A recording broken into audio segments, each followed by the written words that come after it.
They here, yes. Will stand for the national anthem, pledge of allegiance. Please join me. Oh, say, can you see by the dawn's early light what so proudly we hailed as the twilight's last gleam, whose stripes and bright stars through the vandal sky over the ramparts street was. Were so gallantly streamed, and the rocket's red flare, the bombs bursting in air, gave through the night, that the flag was still there. Oh, say does that star-spangled banner yet? For the land of the free and the home of the pledge allegiance to the flag of the United States of America and to the republic for which it stands, one nation under God, indivisible, with liberty and justice for all. Thank you, Mr. John Captain.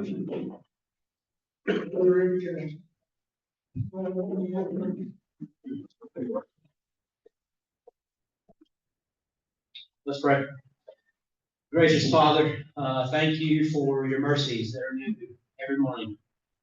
God, we are simple creatures, and you have made a path for us to have peace and forgiveness, God, and we give you honor and glory today for that. We pray, God, for this group.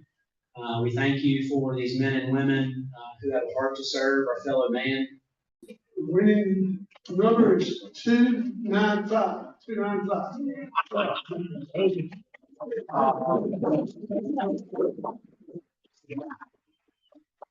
Hold on, before we do this. Tony Turner, I had a string of 5. Tony Turner sitting there, he pointed, he said, that ticket's gonna win. Y'all, he picked that ticket. So he needs to take y'all, I mean.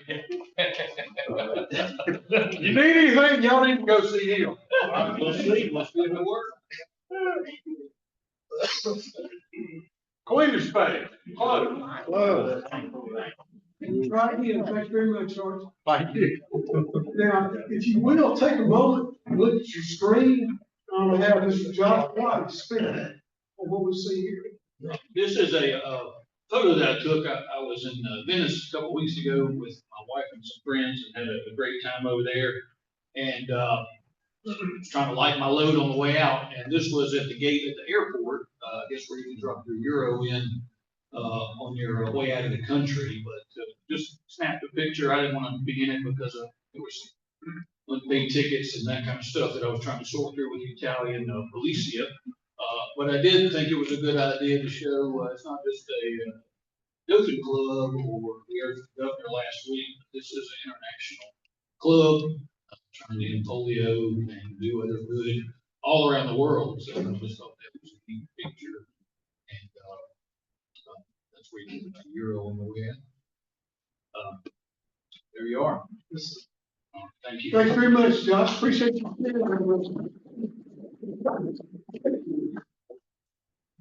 We'll take a moment for our Rotary Minute this week. At Rotary, we have 2 essential causes: professional action and humanitarian action. Over time, the humanitarian side has often taken center stage, but it is very important to remember that Rotary was founded as a place for professional exchange, a forum for reflection on ethics and service in professional life. Today, some suggest giving more space to the original commission. Should we choose between the two? Not at all. The challenge is to balance and connect our actions. The professional skills of our members strengthen the quality of our humanitarian efforts and our projects, while solidarity gives deeper meaning to our professional journeys. A vibrant club is one that values both dimensions and knows how to combine them. In this way, we remain faithful to Rotary's founding spirit and attract it to generations to come. At this time, I'd like Ms. Stephanie Walker to come forward for the announcement.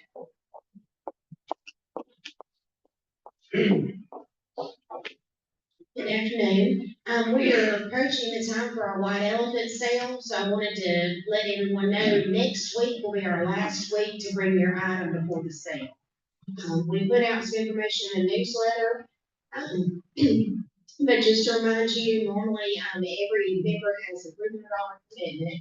$100 for the reverse raffle ticket, that will automatically be charged to your account. And then $200 for the auction. And that can be a combination of your item that you bring of 100, or you can bring an item of 200. But when you drop the item off, just be sure to put your name on it so that we can give you credit. Also, the tickets are $40 for you and a guest, and they'll be charged to your Rotary bill. And the big thing that we need to do is invite as many friends and guests as we can this year to make this a success. Also, next Monday, we'll be doing the auction of our items such as the pennies and grease and some of the other items that we do. So bring as many people as you can next week's Rotary. And that's all I have. But most importantly, just come ready to have fun and get generous. So thank y'all.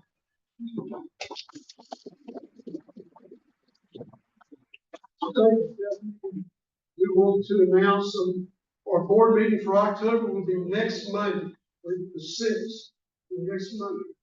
At this time, I would like to have Mr. Josh Chapman, Ron Dean come forward, Ms. Linda Young, Ms. Kathy Murphy to come forward.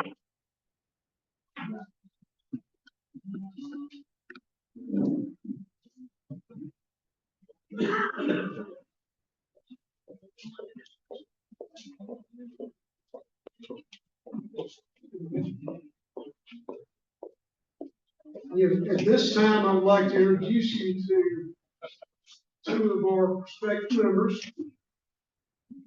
And today is the first, will be their induction day. I would like to have your sponsor, Josh Chapman, come forward and tell us a little bit about Ryan Dean.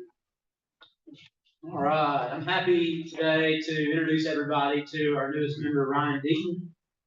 Hannah and I moved to Dothan about 11 years ago, and I believe we were in town probably about 2 weeks before Ryan and his wife Cash invited us to dinner. So I've known Ryan since the first couple weeks that I moved to Dothan. Fantastic guy, he truly has a servant's heart. A lot of you know Ryan, and he is adamant about serving people. So it's going to be a fantastic Rotarian. Ryan serves on staff at First United Methodist Church here in Dothan. His role there is adult discipleship and missions director. I believe he said he's been at the church for 15 years and had 20 total years in ministry. He's a graduate of Troy University. He's married to his wife Cash. They've been married for 10 years and have 2 children, Jackson Ann and Zay. They enjoy traveling and spending time outdoors. So I'd like to introduce you to Ryan Dean.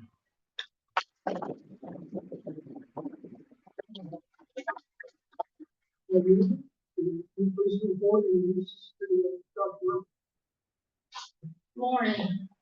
We are so pleased that Dr. Kathy Murphy is going to join our Rotary Club. I want to share just a little bit about her. She's a native of Greenville, Alabama. She taught in Auburn City Schools and then was principal at Greenville Middle School, Greenville High School, and Charles Henderson High School. Then later she served as superintendent of Monroe County Schools and Hoover City Schools. And prior to her K-12 work, she was assistant professor at Judson College and the University of West Georgia, and also served as adjunct professor at Auburn Montgomery. Prior to her coming to Wallace Community College, which happened in June this year, as president, she served as president of Gadsden State Community College for 4 years. So it's clear that she has experience in education at all the different levels, and certainly that is evidence of her commitment to helping students have a better life through education. She has a bachelor's from Troy University, specialist and master's degrees from Auburn Montgomery, and a doctorate from Auburn University. She's received numerous awards. If I hadn't tried to name all those, we'd be here until tomorrow. I will tell you, she has one daughter, Connor, who is a very accomplished, classically trained in opera and musical theater. And I've heard her sing, and she's wonderful. I hope we can get her to Rotary. And Kathy was a member of Troy Rotary and Gadsden Rotary. So please join in welcoming Dr. Kathy Murphy.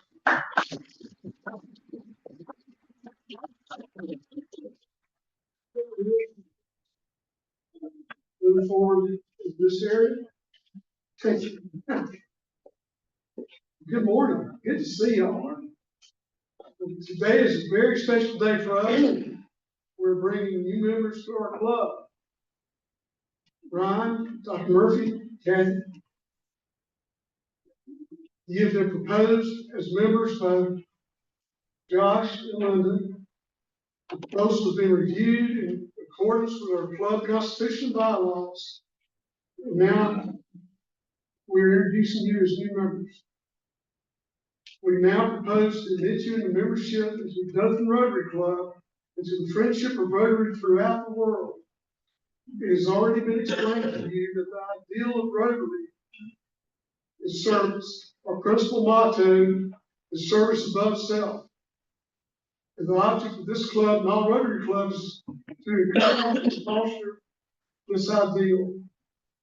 You have been approved for membership in this club because we believe you to be worthy of a representative of your vocation, interested in the ideals of Rotary, and willing to do your share. You have agreed to accept these obligations of membership in this club and obey the club's constitution and bylaws. Now, I have the pleasure of asking your proposer to pin on the Rotary emblems, which we hope you will wear in pride. Linda, that's the song. Dr. Murphy.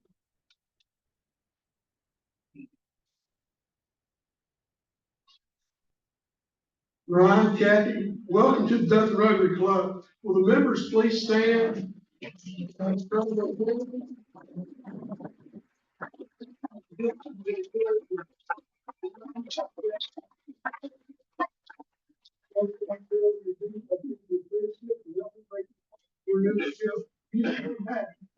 y'all very much.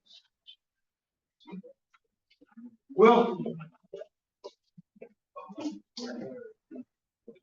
At this time, I'd like to turn the program over to our own sheriff, Sheriff Donald, please.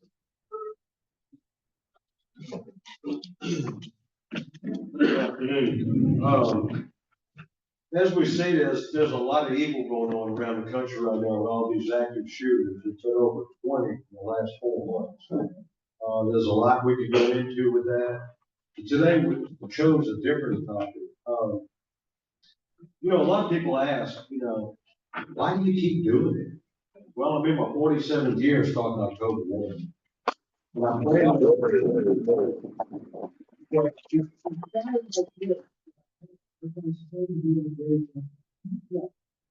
They're the ones doing a great job. I just give them what they gotta have to do it. With my table here with Captain Turner, Lieutenant Arnold, Chief Deputy Carl, Captain Asbell, and Sergeant Josh Robertson. Today, we're gonna talk about a silent killer, fentanyl. And Josh has been with us right at 16 years. He's been assigned to the FBI task force for 11 years, and he has absolute crypto clearance with him. He worked with some of the really good ones that we've had here at Dothan. He's been on the SRT, Special Response, we call it SWAT team, 15 years. And he's also assigned to Vice Narcotics, where he becomes sergeant in that unit. And Josh has done an incredible job. He's there when you need him. He's one of our top SRT guys, along with some of these at the table here. And at this time, I'd like to bring Josh up and let you know about the silent killer.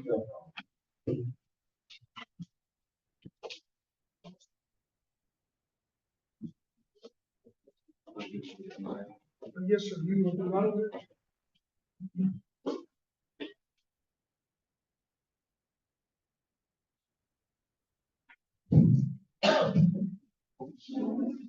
Okay, is this on? Yeah. Okay.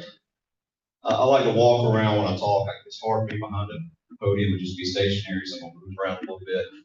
But, I appreciate y'all letting me come speak to you this evening. And, you know, fentanyl is something we've seen a drastic increase in over the last few years. Throughout my years of law enforcement, basically with drugs, you see trends, right? You see certain drugs, they really come to the forefront and then kind of die off, and something else takes the place of it. It goes back and forth.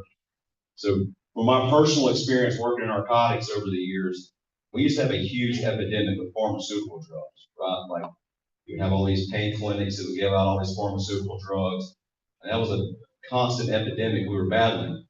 Well, the DEA did a big initiative to cut back on those. And what they did is they started shutting down all these, basically these pill mills that were pushing out these, you know, they would go into a place and somebody would say, okay, here's your number. We don't accept insurance. We can give us $700 or $400. And they would call the number. What's wrong? Well, I can't sleep at night. My back hurts. My leg hurts. So here's a 6-month prescription for oxycodone. Here's a 6-month prescription for Xanax and Ambien, etc. So the government did a great job in shutting a lot of that down, right? So, but someone's got to fill the gap, right? So fentanyl comes into place. So fentanyl is an opioid, and it has a pharmaceutical use. So this is something you guys who work in the medical field here, men and women, you know there is a valid use for it for severe pain, after surgeries, things like that, advanced stages of cancer. It does have a legitimate use, but now on the streets, it's illicitly manufactured and distributed throughout the drug market. So typically, fentanyl is going to come in a powder form, right? A off-shade white powder form. It's typically then pressed into a pill form, right? So you will see some powder fentanyl, but if you see it, it's kind of rare because most people aren't going to buy powder fentanyl unless they're pushing it into a pill format. So when we typically find it in the form of a pill. The problem with this is it is so potent. So if you have 2 milligrams of fentanyl, that's a few grains of salt, that can be a lethal dose of fentanyl. That's pretty alarming, right? So it's not like a lot of other drugs where you can have a large amount, like methamphetamine. People would smoke methamphetamine, they can snort it, they can inject it, and you probably won't overdose on it unless because they know, they see what they're getting, right? But with fentanyl, you don't know what's in there, right? And with raw powder, somebody could have taken fentanyl and they could have had it on this table, they could have brushed it off and cleaned it off. But you could touch this table where residue once was, and you could die from it, right? Because it's so lethal because of the potency of it. So that's the big issue with it. When you have all these users and people on the streets, they have no way of knowing exactly what they're putting into their body, right? Because it's such a small amount that goes into each fuel. So this is what raw powder fentanyl looks like. We have encountered some powder fentanyl here. We had a search warrant in downtown Dothan a while back, and the guy had behind his closet, he had several clothes, and he pushed the clothes back, and he had a flush-mounted safe that was mounted inside of the closet. And you pop it open, and he had a Tupperware dish that was full of fentanyl inside. Okay? He had a pill press sitting on the counter. He was pressing these pills himself here in Dothan to sell to people.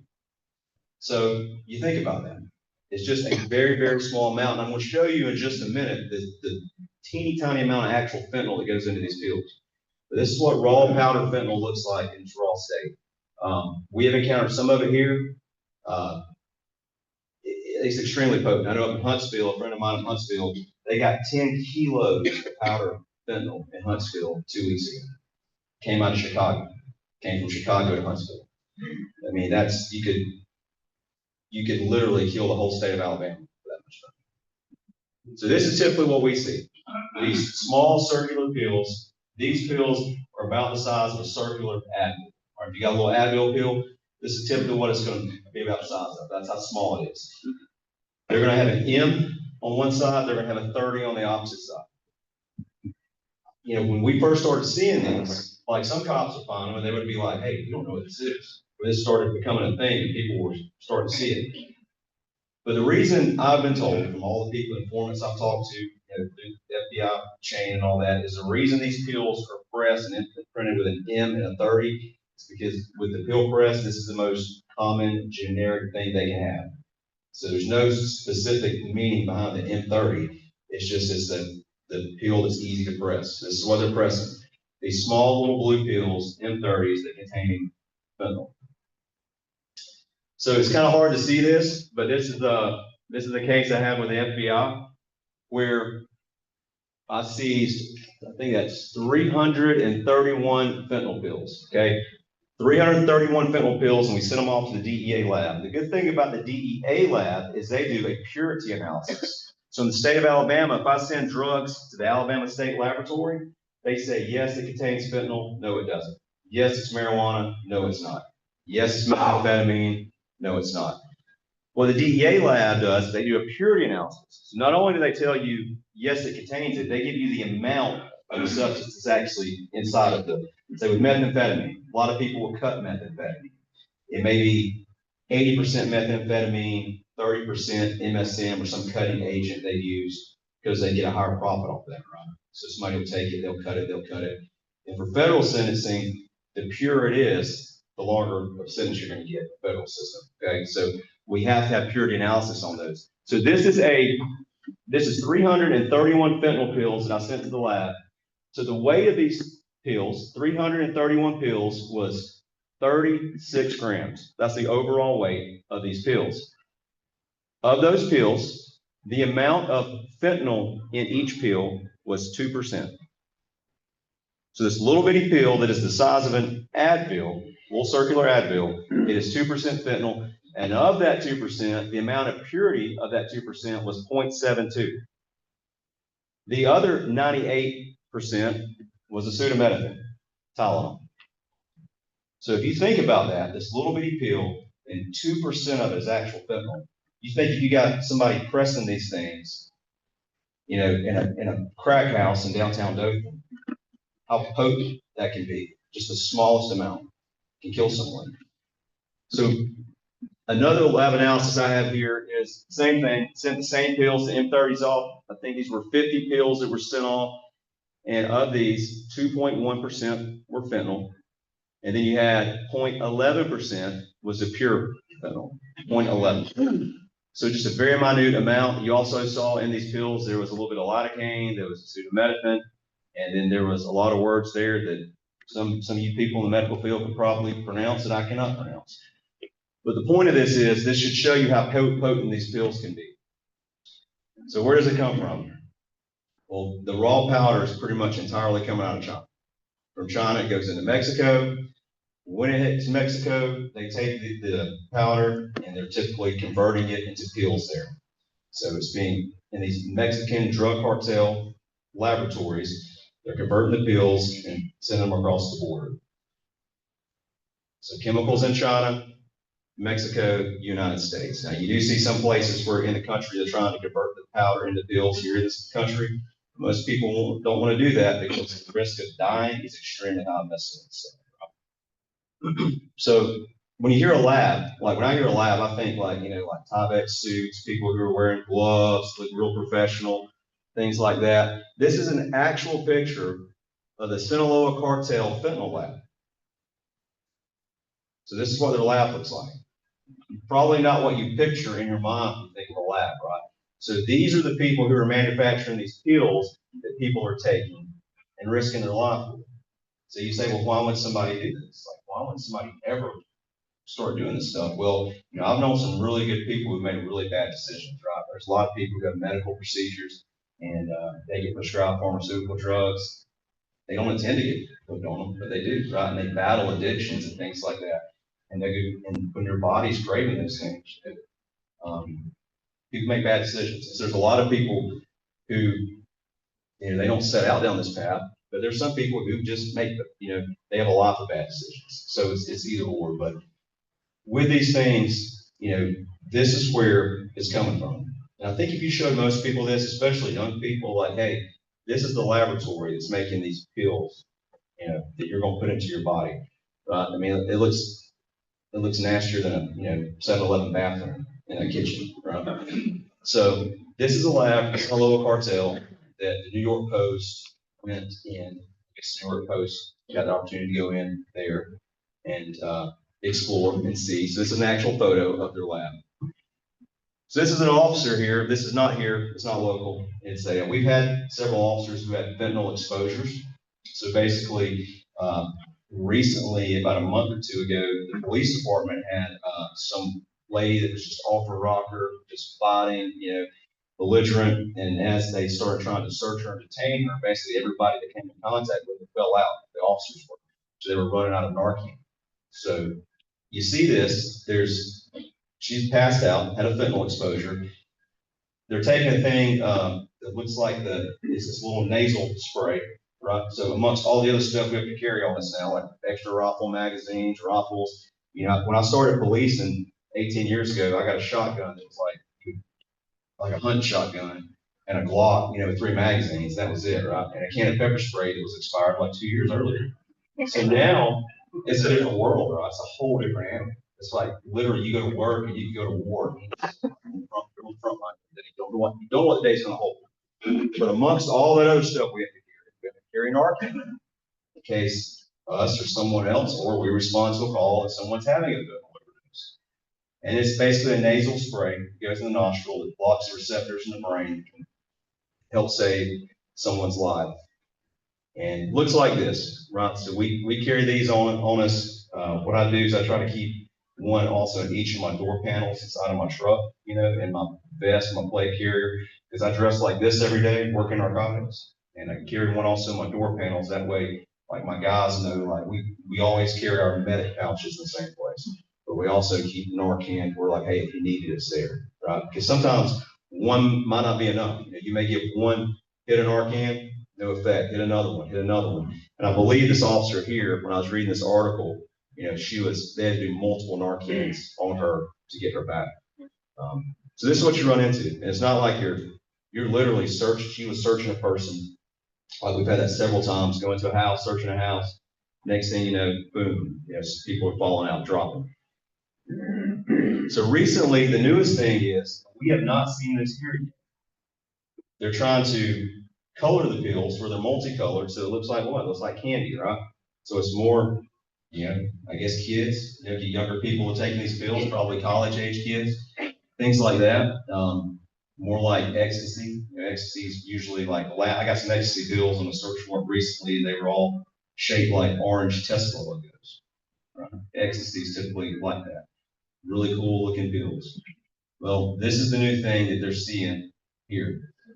These pills typically give you like a cost analysis. We worked a case to the FBI where we had a guy we indicted who was from Enterprise, moved to California, was getting thousands of pills out of Mexico across the border to California. He was pumping them from there down to Enterprise. From Enterprise, they were going everywhere.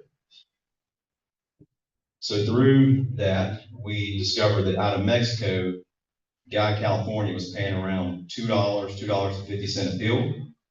He would then sell them to his people for around $5 a pill. And from there, they would go to the next person, $10 to $20, all the way up to the bottom feeders who were selling up for $30 a pill. So you got a pill that started out $2, $2.50. It's now selling for $30 a pill.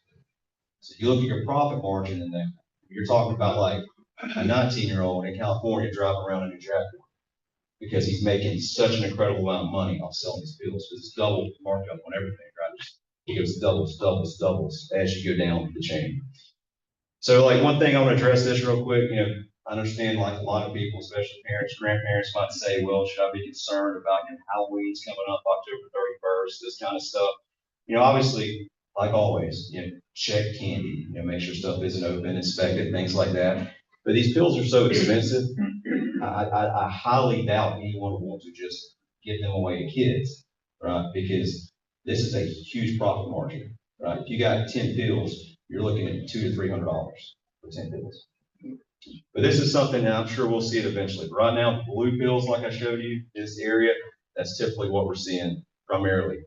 Now, this is the HIDA, high intensity drug trafficking area, a survey that they did. They do this every year. They send it out, and like I fill it out for the sheriff's office every year. I send it back. They ask questions and ask us what we're seeing in drug trends and things like that. And that's how the government compels data to what they need to put resources and money to combat. Now, what's kind of sad, if you look at every state that's in white, they did not respond to the survey. The state of Alabama. So everybody that's in white, they just didn't answer back to the survey. So either they didn't have time to do it because they were too busy, or maybe, I don't know what they got going on, but they didn't respond to it. But as you see, the red is methamphetamine, and the blue is fentanyl. Now, with the exception of Madison County, pretty much all the majority of the counties that are in red are kind of more rural counties, right? And I'm sure they got fentanyl there. They probably just don't realize that they have it, or to the degree they have it. But this is 2025, so this is recent data here. This is the biggest threat in drugs that we're seeing in the state. So if you have methamphetamine, primarily most of your larger counties, you're seeing all fentanyl. So this slide here is the greatest threat that we see, and this is surveyed across the state. So you got 20% is methamphetamine, 1% is marijuana. I don't get that one, but 2% is cocaine, but 49% is fentanyl. So overwhelmingly, the greatest threat that we're facing is fentanyl. The slide here, this is ranked here, and you can just see the percentages of basically fentanyl, methamphetamine, and then consecutively it just goes lower and lower and lower. But it's a battle, and I always tell people, like, if you work drugs and work narcotics, it's like going fishing. All right, like, try to catch as big a fish as you can, use the little ones to catch the big ones. And you can't ever catch all the fish, but a lot of times you can get a pond where it's really low, and they say, hey, there's not a lot of fish in that pond. And that's our job, is to constantly battle that and do the best job we can. So that's basically fentanyl, and wrapping it up for you. If you have any questions about it, I would entertain any questions. It doesn't have to be just about fentanyl.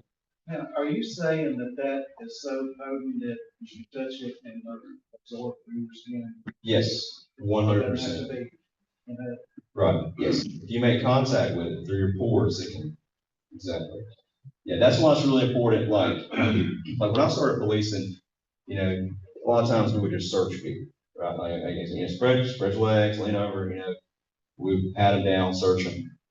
That's a dangerous thing now to do that in 2025 without a pair of gloves. It's very dangerous. It's dangerous to be by yourself without another officer there with a can and arm. Yeah, because if you fall out. So if you catch, or has this ever happened, if you catch a fentanyl drug dealer and he's committed murder, can y'all tie that all together? I mean, potentially. I mean, there's nexuses you can use. Like, for example, there was some legislation that came into, it was presented in the state of Alabama, and it made it to where if anybody sells anything to someone that contains fentanyl, and that person overdoses and dies of a fentanyl overdose, that person is guilty of manslaughter. And it does not matter if they did not know that. Say if I sold you marijuana, but it had fentanyl in it, and then you died of a fentanyl overdose. It is not a defense to say you did not realize that item contained fentanyl. Okay, so it's not a defense against it, which is a really powerful thing, right? So I had a case recently that I worked through I'm also on the state drug task force that covers 9 counties. And there was someone who was in Lynn Haven, drove to Enterprise. Enterprise had a huge epidemic. Huge. And I think it's because the guy went to California, made the nexus there to Mexico, and his buddies were in Enterprise. So, but it's not just enterprise, it's just hitting there and going in. But this guy drove from Lynn Haven up to Enterprise to buy drugs, buy fentanyl pills, and went back to Lynn Haven, overdosed, got to the hospital, they got him back, next day got released, came back, overdosed, and died the next day. So Lynn Haven PD did a fantastic job. They worked the case up, and then their district attorney's office said, we can't prosecute it here because the guy bought pills in Enterprise. So tried to do it through the FBI, U.S. Attorney's Office they didn't want to take the case. So then I took a case to the State Drug Task Force and presented the district attorney's office there. They were just a long story. Long story short, I had a meeting with the attorney general's office, which is good because this guy that overdosed had like a 6-month-old little boy, and living girlfriend, and he was a human being. And he died. And the guy that sold him the pills is out on bond for 2 counts of drug trafficking fentanyl. Right? He's been arrested twice for trafficking fentanyl, which is the highest drug charge there is in the state of Alabama. It's a Class A felony. So with that, I charged him under the traditional manslaughter because the new law, they couldn't retroact it. And I called Paul Lee, and Paul Lee got me in contact with someone in Montgomery. We made some conversations. They said we can't retroact it, but you can still charge him with traditional manslaughter, which that's what I did through the Attorney General's office. That's a case that I set up the grand jury now. But so yeah, if somebody sells under the new law, especially if anyone sells anything that contains fentanyl, whether they realize it or not, and they kill someone, that's manslaughter. How would the new forensics lab that opened up in Dothan help you guys out in the field in the legal process? Sure. The biggest way it helps us out is it expedites the time. Okay, so there are times like I will get a lab analysis back from the state lab, and I would say, what in the world is this? Because it's from like 8 years ago, right? Because they're so backlogged, and we're waiting so long. So what happens is these cases become stagnant, right? And trying to get to the court system, right? Trying to get the lab analysis done. And it's not their fault. They're doing the best they can. But having a lab here in Dothan now is great because it gets things moving faster. We don't have to send someone to Auburn or Montgomery to take our drug evidence. The officer can take it. It helps out with chain of custody issues and drop it off at the lab. And getting the process sped up is the biggest thing that helps us with. Can you confirm what I'm hearing is that they are selling fentanyl pills, but they're also putting fentanyl in other drugs? Yeah, their fentanyl can be laced into other drugs, right? Because if somebody's selling a drug, right, fentanyl takes a very, very small amount of it to get a high, basically, to get that euphoric feeling. So you can take something like some methamphetamine, and you can put just a small pinch of fentanyl in it. And so your user's going to be like, man, that stuff looks good. I'm going to buy yours instead of his because yours, that's better dope. So that's the key of it. And because that's like with methamphetamine, when I talk to informants and people I've arrested in the past, they can tell you like this meth is good, this meth is not as good. Because you have pure meth, like I said, then you have meth that gets cut down. They start putting all these other things in to try to increase the profit margin, and meth has gotten really cheap. It has gotten since in 2020. I'll give you this methamphetamine because you asked about drugs that fentanyl's cut into. When I first started policing, I got Woods Narcotics around 2010. An ounce of methamphetamine would go anywhere from like $1,300 to $1,600. They got down to like $150, $170. Then in 2020, when the border got shut down, it shot up. Why did that happen? Because they couldn't get it across the border. So that's what we see with meth. If the border's not open, methamphetamine is very, very, very cheap. The price goes up. You can cut it. You can put a small amount of fentanyl in it, and you get a better high off of it, right? So the person, they just know the feeling's given. They don't know what's in it. Does that answer your question? You showed a slide in your presentation earlier about IMF and then the top one is like pharmaceutical grade. Elaborate on that. Yeah, let me. What's the difference in what our older ones are being medicated with versus what's Sure. pushing on our, I think that's one of the very first slides. Okay. yes, One more. There we go. So your pharmaceutical fentanyl is controlled, it's regulated. It's not made in a 7-Eleven bathroom. It's made in an actual laboratory. And it comes in patch form, and it comes in like a lozenge. Like a lot of times in the military, they have like fentanyl suckers, like if somebody gets shot or injured, in the military, they would give them that. So that way it administers the medicine to them when they're in a great deal of pain. And it can also come in the form of injections, right? Like when you're in the hospital, it can be done like that. So, but all that stuff's regulated. Like if it's made in the lab, they know exactly the amount of fentanyl it's in, right? It's a controlled substance. So it's regulated. But when it's made, like I said, in a dirty 7-Eleven bathroom, who knows what is going into it. Forward to that slide of the powder fentanyl. Sure. I mean, what's the street value of that, right? Well, it just depends on how far zoomed in it is, right? So I don't really know. It outrageously expensive. Like I said, because you think about this, of that powder, if you take out just a few milligrams of it, like a packet of sweet and low is a gram, right? So if you take just a few little bitty milligrams of a packet of sweet and low, that produces a fentanyl pill that's going to sell for $30. So now you've got raw fentanyl powder. So with an ounce of fentanyl, the last estimates I heard, this is because we infiltrated through some Title III wiretaps, coming out of Mexico, they were talking about what they were getting out of an ounce of powder. They were pressing 55,000 bills out of 1 ounce of powder. So yeah, basically if you got 28 packs of sweet and low, you would press around 50 to 55,000 bills out of 28 packs of sweet and low. can canine detect it? How do you detect it? Oh yeah, I can't can detect it. It's dangerous for the dogs too. It's dangerous for the dog.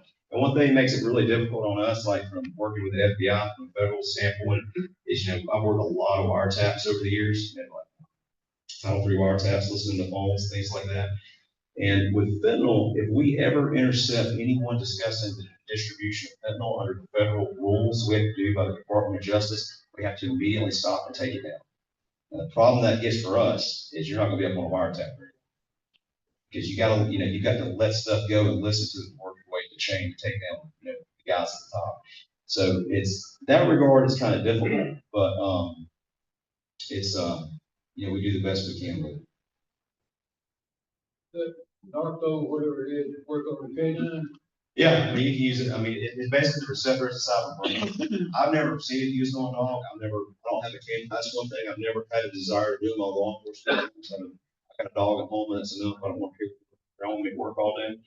But yeah, I mean, there's ways they can for the dogs to treat those.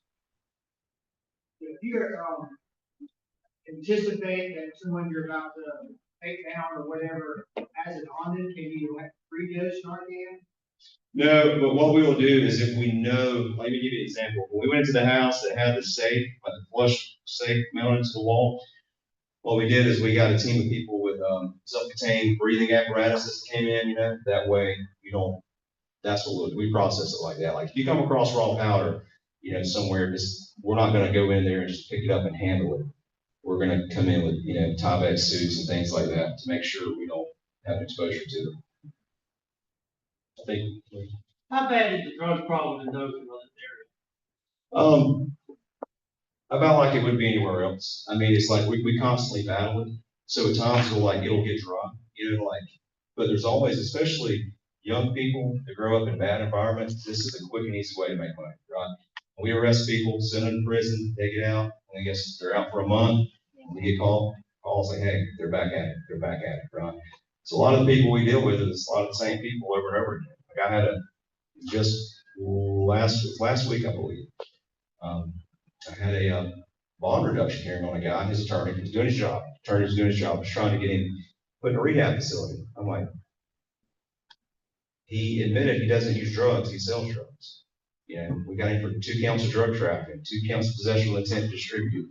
So we arrest a lot of, sadly, we deal with a lot of the same people over and over again. Like the guy in Enterprise that has the manslaughter charge, right, that killed the guy down in Lynn Haven, he's out on bond for 2 counts of drug trafficking felony. So it's That, to me, that's the only frustrating thing for us. A lot of times, dealing with the same people over and over again. So you do the best job you can. And we, like I said, sometimes it will get dry. Like, our opponents will say, we can't find nothing out there. It's really dry. And then, but eventually somebody's gonna step up and try to start making money again. Just shift gears to go to the next one. I think there's one right back here first. Yeah, I see all these, I guess, young and old, but especially college kids doing the little things, the little thing, I'm sure they do it in high school, people like that.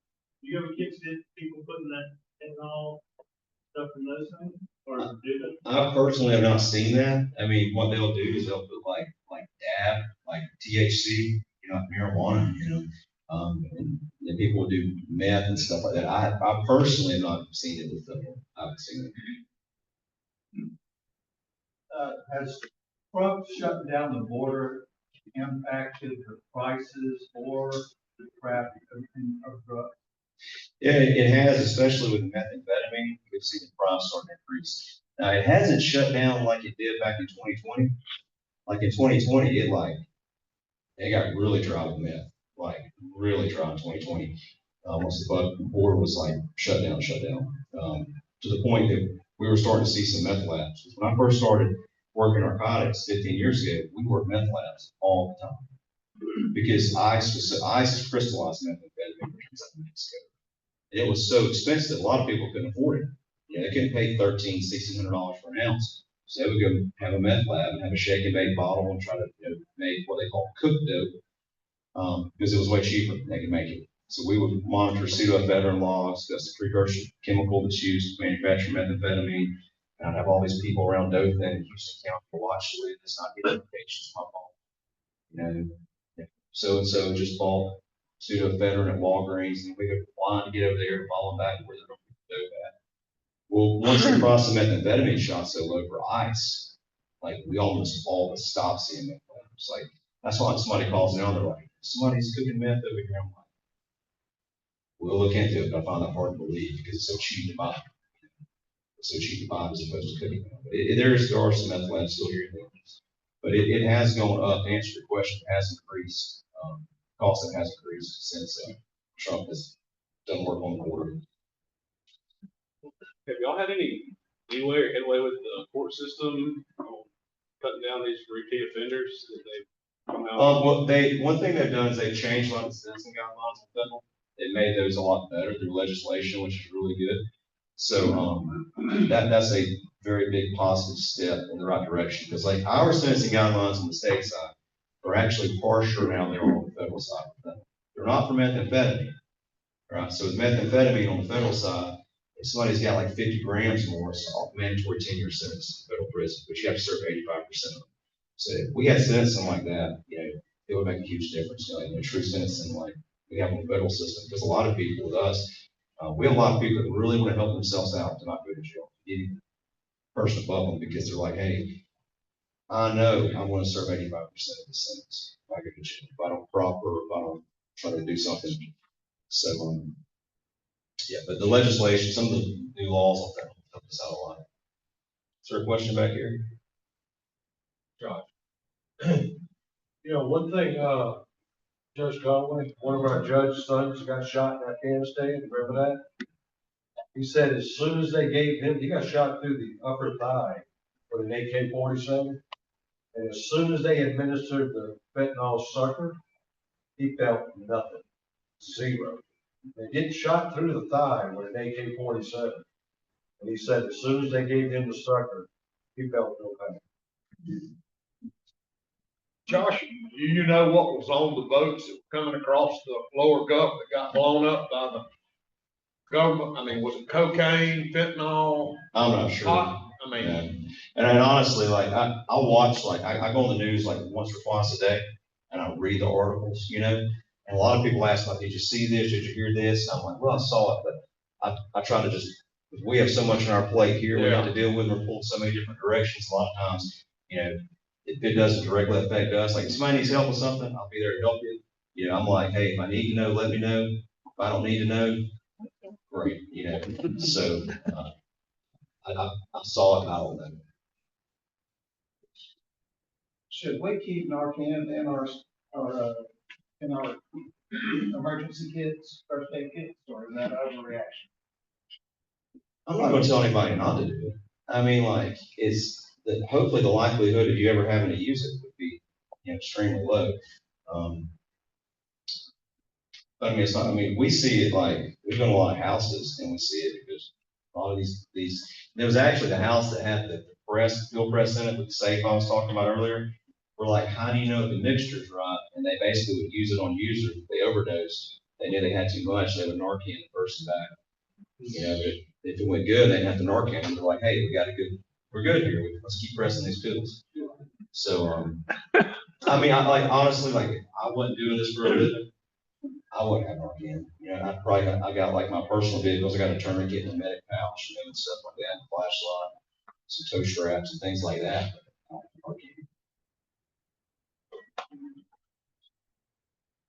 Narcan is not a silver bullet. 2 years ago next month, my stepson died of a fentanyl overdose after 9 cans and very immediate response by first responders. So it's bad that we kind of think we've got a silver bullet out there and it can fail.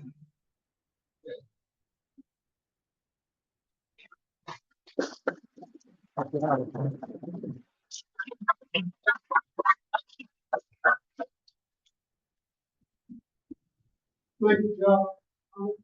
Great program today. Fantastic. Next week's program is Young Boozer. Our state treasurer brought to us by last speaker. Congratulations to Kathy and Ryan. Welcome. Thank you to all our guests, everybody who helped the program today. Remember, we have a board meeting next Monday on the 6th. White Elephant Sale coming up on the 20th of next month. If you will, let's all stand. Four-way test. Is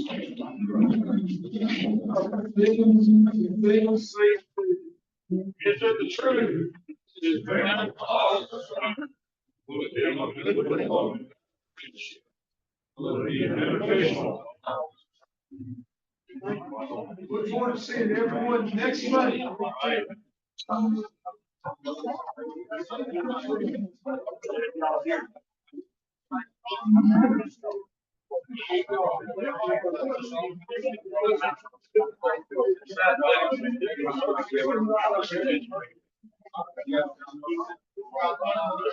Great project.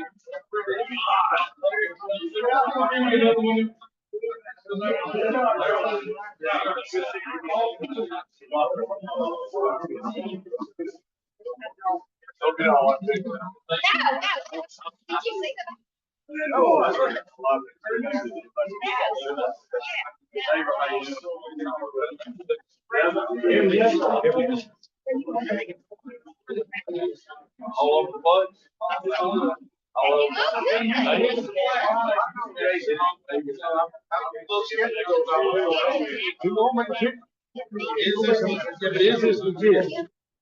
Hey, Tony, how you doing, man? Good. How you doing? Good to see you. Hey, Jim. Oh, good to see you. Save up, get up. Wait, get your boots when you get to the store. Buy one pair and get two free. Nice boots.